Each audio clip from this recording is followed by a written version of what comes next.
This is the nth term rule for a linear sequence, and this is the equation of a straight line. Now, I thought that the connection between these two would be a lot more obvious to you guys, but obviously we're going to need to go through this at least one more time before we do some graphing of lines.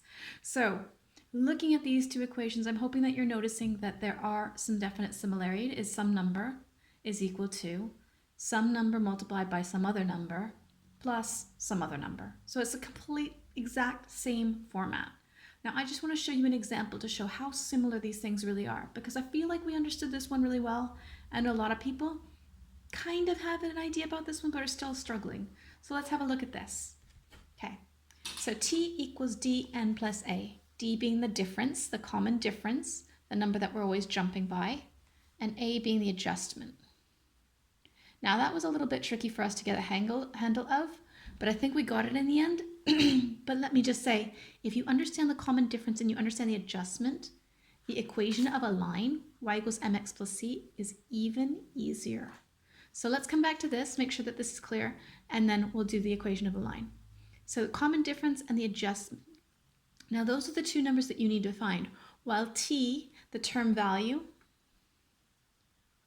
and n, the term position, or the position number, those are variables. They will always be letters in this formula, right? I'm going to always have t equals a number times n plus a number, right? Those are always going to be letters, unless I specifically say, okay, figure out what the value of the 5th term is, for example, or work out the value of the 20th term. Then I replace them with numbers and I do a calculation there. So this is the thing about linear sequences, is it involves numbers and patterns with numbers, but it also involves some algebra. Okay, so looking at the numbers here, I've got an example. This is a linear sequence. I can see that these numbers are always jumping by the same amount. So there's a common difference, and that common difference, d, in this case, is adding 3, positive 3. Okay, so my common difference, d, is equal to positive 3. Okay, so if I'm trying to find the nth term rule, I know that it's going to be t equals 3n, and then there's our adjustment, which was always a bit of a mystery for us in the beginning. This is not the 3's times table. The 3's times table would start with 3 and then go to 6 and so on. This starts with 7, which is 4 higher than 3. So this is 4 higher than the 3's times table. 4 is my adjustment. So my rule is 3n plus 4. Right? Now, if you've got that, you should be able to do the linear equation for the same numbers. Let me just show you my linear equation. Y equals mx plus c, where m, much like d, is how much we're jumping by, but we don't call it the common difference, we call it the gradient, or the steepness or the slope. And when I say it's how much we jump by, it's how much we're going up by as we go across the line. As we go across the line's getting steeper, or it's growing higher, following a set steepness. That's the gradient. Okay, so that's how much we're growing by as we go across. And c is the y-intercept. Now remember our linear sequences formula. That was the number we jump by, so we should be able to find the gradient, because if you know how to find the difference, you know how to find the gradient. And this was the mystery, the adjustment, where we had to think about it. Okay, it's jumping by 3's, but it's not the 3's timetable. You had to figure that out. In the case of a linear equation, the y-intercept is not a mystery. It's where the line is going to cross the y-axis. So if there's my y-axis, there's my x-axis, and my line's like this. That number there is c. So there's no mystery about it. Right, so we've got the equation of a linear, or of a straight line, where y is always going to be a letter. It's the y coordinate. So when I'm talking about the x coordinate and y coordinate, they're the coordinates that go together, right? Oops, I've gone off the page. X and y coordinates, they're the numbers that go together to plot the points of the line. And x is the x coordinate. Okay. In this formula, x and y will always be letters, and m is the steepness of the line. That's a number we have to find. And c is where the line crosses the y-axis. That's a number we have to find as well. Okay, we just looked at this linear sequence and we wrote the nth term rule for it. Let's look at the same numbers 7, 10, 13, 16 in a table of values, but I've given you one extra number here where x is equal to 0. Because here we're talking about term 1, when n is equal to 1, the first term. And then term 2, the second term, is 10. The third term is 13. And the fourth term is 16. So I've given you 1, 2, 3, 4. With the equation of a line, I always start with 0. I start with when the x value is 0. So when I give you what x is, or what y is when x is equal to 0, that's going to be your y-intercept. Because if you think about my axes here, where x is equal to 0, I just go up 4 from there. And that's the point 0, 4. I've already told you part of your equation. I've already told you what your y-intercept is. It's always going to be the number that goes with x when x is 0. So the y value when x is 0. Right, so my y-intercept, c, is going to be equal to 4. Without doing any analyzing of these numbers here, I already know what the y-intercept is. I know c is 4. And coming back here, you know what these numbers are jumping by. We've already done it. Look here again. It's the same numbers. That's plus 3. That's plus 3. That's plus 3. So the y-intercept is 4, and the difference, or the gradient, I was going to write a d there. It's the same thing as the gradient, though m is equal to plus 3. Now just make sure you got these two numbers in the right place in the formula, and the equation of the line is y equals 3x plus 4. Now I keep flipping back and forth so you can see the similarities here. This is the nth term formula, the same format as the equation of a line. This is my list of numbers in a sequence. This is my table of values. First term, second term, third term, fourth term. 1x is 1, 2, 3, 4, but this one's the one that gives us all that added little bit of information about the adjustment, or in our case, the y-intercept. It's 4. You read it right off the table. Okay? And we've got the difference the same as before. I've got the same difference, but I call here the difference is the gradient. Right, so I've got my equation of the line y equals 3x plus 4. And like I said, with linear sequences, you've got a number pattern, but then you've got some algebra here where you have to turn that number pattern into an algebraic formula. And then we have to use that formula to find out what the value of other terms would be. So for the 100th term, I'm going to replace the n, which is the position number. So we're talking about the 100th position here. I'm going to replace n with 100. So I get t, the value, will be equal to 3 times 100. Oops, forgot my 1. Plus 4. So t is going to be equal to 300 plus 4. That's 304. If I kept going with this pattern up to the 100th term, it would be 104.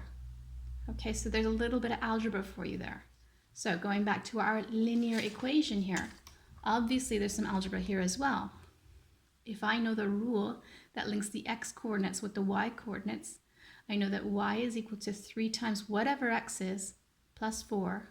That means I can find the y coordinate, which goes along with when x is equal to 100. So the coordinate when x is 100 and y, I have to work that out. It follows this rule here. Y equals 3 times the x value. The x value is 100 plus 4. That's going to be 300 plus 4. 304.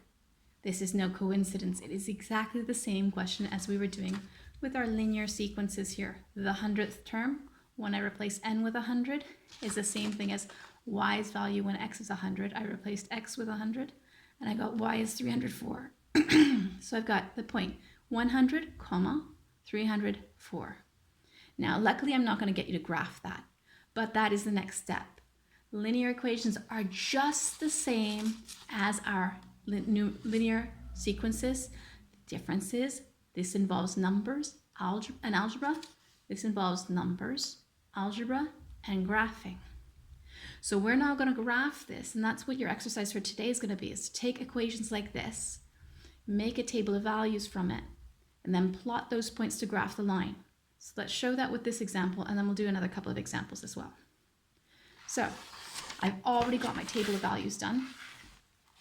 I've got a set of axes set out. Now I've chosen how big to make my axes based on my table of values up here. I see that my x values go from 0 to 4. So I made sure that my x-axis goes from at least 0 to 4. Mine actually goes up to 6. And I looked at my y values, and they go from 4 up to 16. So I drew my y-axis to make sure it at least got up to 16. It goes a bit past 16. And I can go ahead and plot those points. Now, the table of values and the coordinate points, you have to understand that on the table of values, you've got an x value that goes along with a y value. So that makes a coordinate. This first coordinate would be the point 0, 4. Okay, this next coordinate is going to be the point 1, 7. And then that's going to be 210. That's going to be 313. And that's going to be 416. Coordinates. Okay, so in the exercise, when you have a table like, or a formula like this, you make your table of values, and from that table of values, you have to work out what your coordinates are. There they are. And then I need to plot them on my graph, setting up my axes to make sure it's big enough. So I'm plotting this first point, the point 0, 4. This is my x-axis, this is my y-axis. I go along to number 0 on the x-axis, and then I go up to 4 on the y-axis. That's the first point there, 0, 4. My next point was 1, 7. So I go along my x-axis to where the 1 is, that's here. Right, that's there.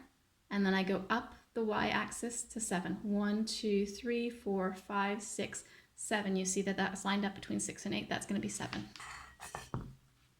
Okay, so that's the point 1, 7. My next point is the point 210. So I go across to 2, and then I go up 1, 2, 3, 4, 5, 6, 7, 8, 9, 10. That's my point 2, 10. Then I've got 313, so that's 3. And then I'm going to go up 12, 13 is there. 3, 13. And my last point was 416, so that's 4 across the bottom. And from there I'm going up till I find 16, which is up here. That's 4, 16. Now, if I've done that correctly, if my axes are right and I plotted the points correctly, I should be able to take my ruler and draw a nice straight line, which goes through all of those points. Doesn't miss any. And it will be nice and straight and accurate. Oops, that last point wasn't very accurate, so I'm going to go through it again. And then, of course, I'm going to take my rubber and fix that a little bit.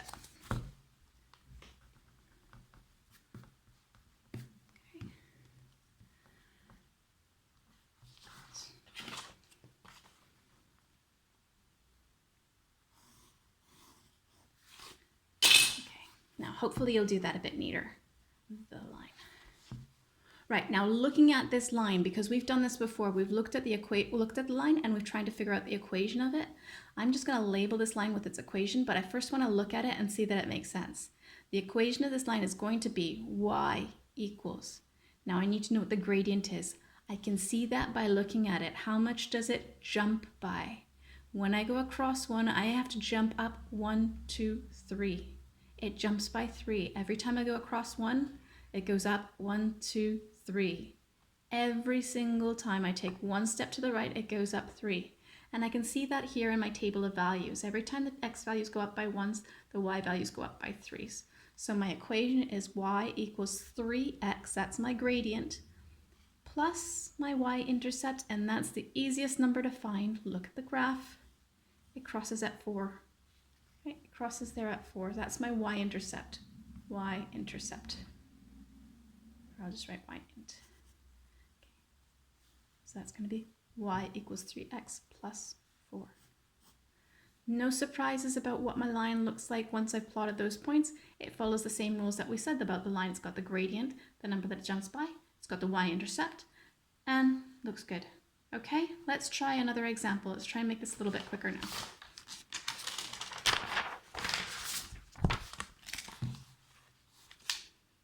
So this This is more like what you're going to see in the exercise. You've got an equation of a line. You need to graph it. First, you need to start by doing a table of values to find out what points to plot on your axes.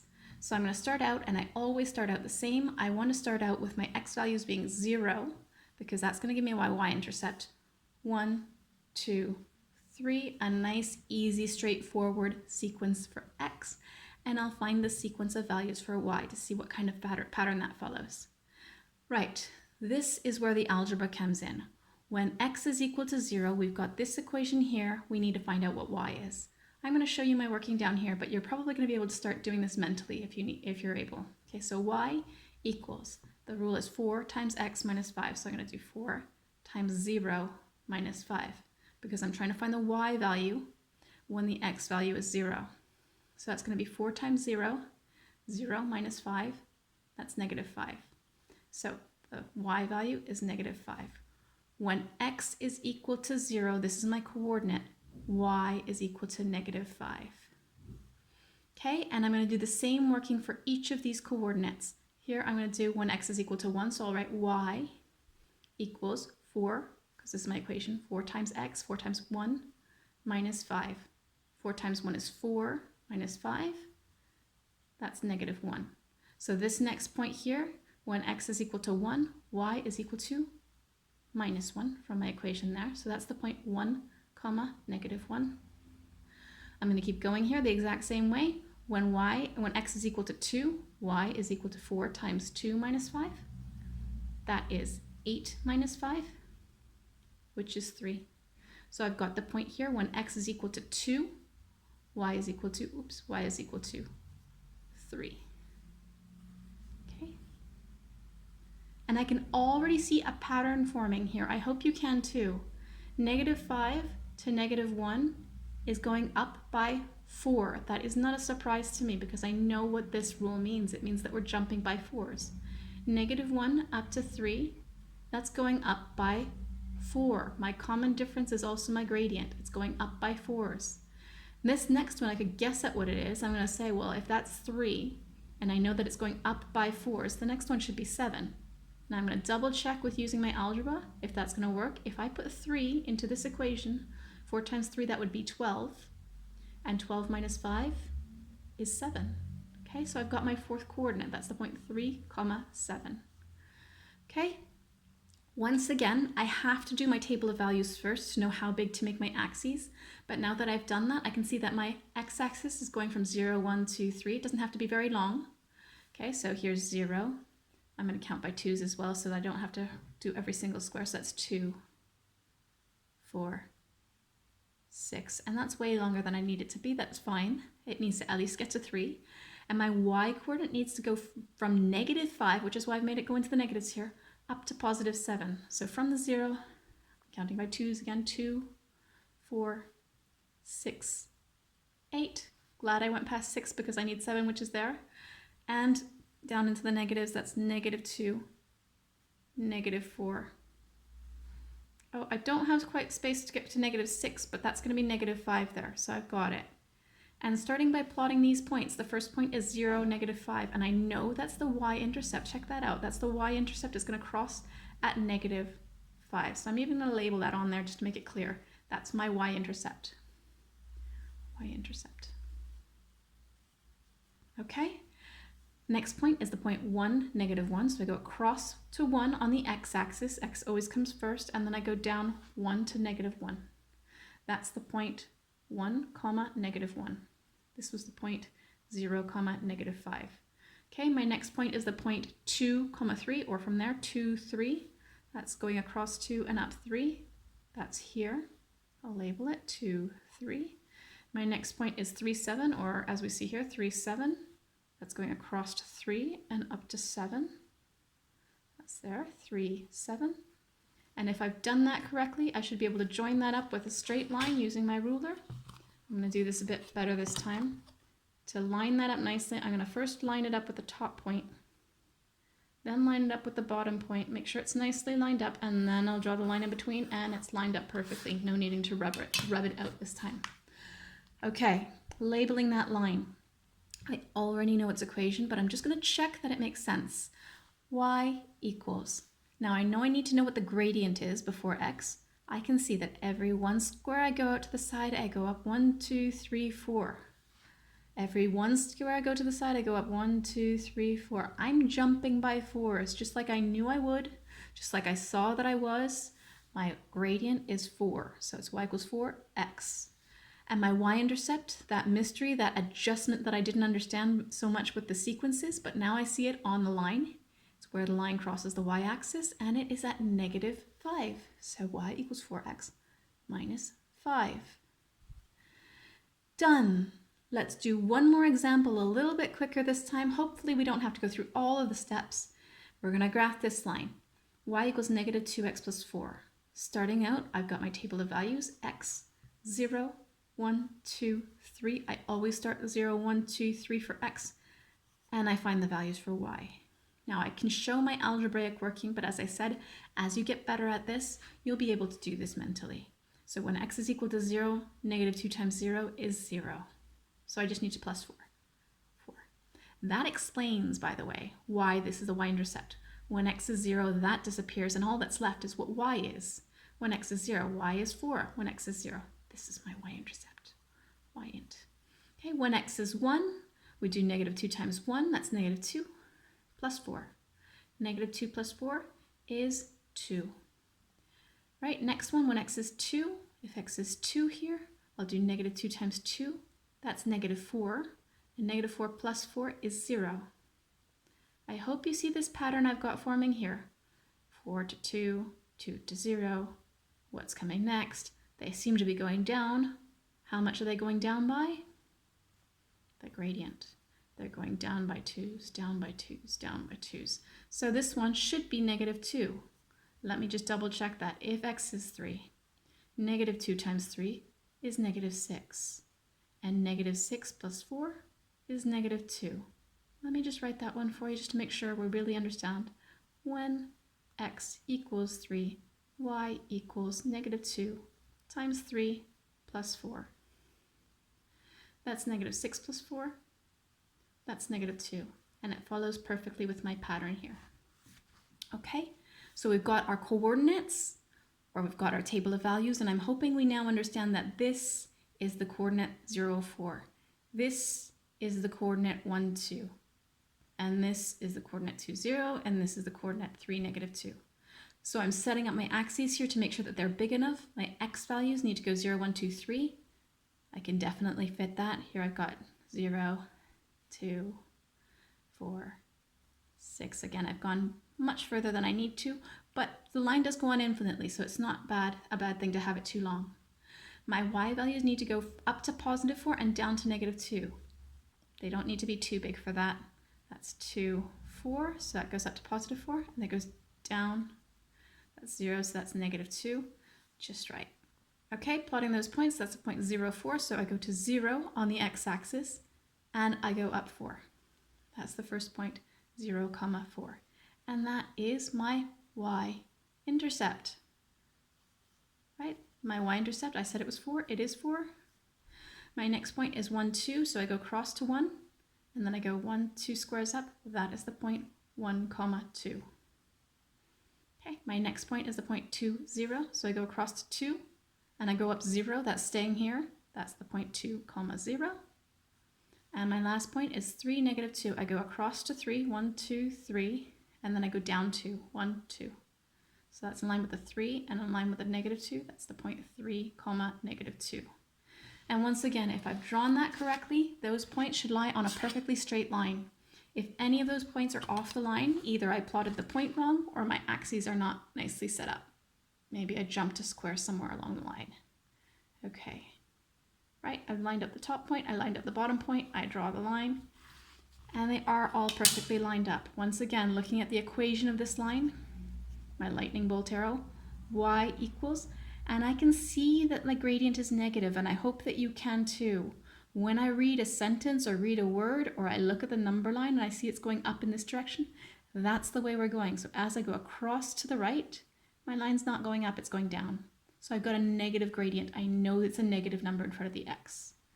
Okay, and I can see that every time I take one step out to the right, I go down 2. Out to the right, down 2, out to the right, down 2. So always going down 2, negative 2x. That's my gradient, negative 2. And my y-intercept used to be a mystery. It's not anymore. That plus 4 is pretty obvious here. It's the y-intercept because it crosses the y-axis at 4. Plus 4. Okay, so we got equation of a line. Substituting into that equation to find the coordinates in the table of value. Always make your table of values 0, 1, 2, 3 for the x values and find the y values. Then plot those values from the table of values as coordinates on your graph and label your graph with its equation, just checking that your equation and your graph do match. I've got a negative 2 gradient here and my graph is going down by 2s. I've got a y-intercept of 4 here and my graph does cross at 4.